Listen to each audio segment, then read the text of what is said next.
Mwenekivila nzama ya Kinandu Mbungeni Nene Kuria Kimani niwatula Muti ala meuleana na mutalatala wa Kinandu kana Finance Bill 2026-2027 ayasya kana Enenthi nimatonya kunewa mauvoo ma uvungu yiulu wa mutalatala u Kimani inena na andikima mauvoo ni wa Kuria Kenya kusoma mutalatala u kwa wethianu kukwata uwo bandu ba kunewa mauvoo matonya kumasya mwaka mweuno kutwelesya. All that we are doing is geared towards financing a budget of 4.8 trillion. So the member is right and the House is accordingly informed. Sit down and order. Ni kuendeana ukusiwa unenania muvyu kuelekela mutalatala wa Kinandu wa mwaka wa 2026 bungeni ya kati ya yumbe kumangaliko ya Ulei meuleana na mutalatala u na vala maweta kanani wa kumavini ya Enenthi na muno ala mekonasya na utandithia na biasala nini taudhosya wangu wasya mitumba. In this particular case, I'm saying we have a very ambitious finance bill that requires so much money when we are dealing with a country where the citizens are economically at their lowest.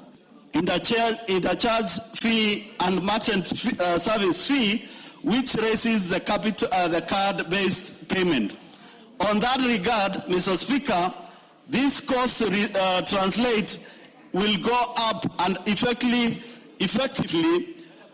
affect the industry of tourism, hospitality, which as a country we cannot afford to raise any other taxes on it, and therefore I oppose the bill in totality.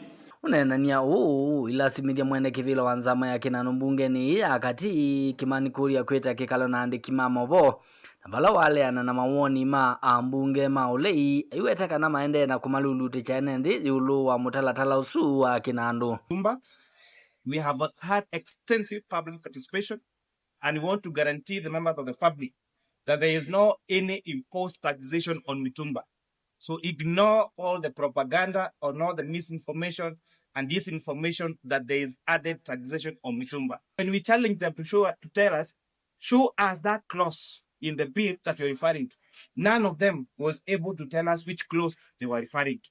What my colleagues are going to speak in this house is dancing to the tune of an old song, which is long gone. That our work is just to reject. No, Speaker, that is no music anymore. That is not music anymore. Introduce something new. Challenge and say, this is not workable. Let's work on this. And it is rightful that anyone who purports anything is in a bill must point out where that is in the bill. Ayumbe metula Muti silikali kwa kwenda kuongela koti wa kuweta nguisya mitumba vandi ya Kenya kindu kila meweta ataki kuongela muyo muito kwa Mwenenthi wa kwati munini. But if you look at the original bill, there is a proposal to tax the income from mitumba by 5%. Now, once you tax by 5% automatically, then the price goes up again. And these are the issues we are saying. So who is targeted when it comes to mitumba, Honorable Speaker? The person targeted is the Kenyan who's at the lowest in terms of income bracket, Honorable Speaker. Nilivotia vilingu wa mauvoo nitoa mwaka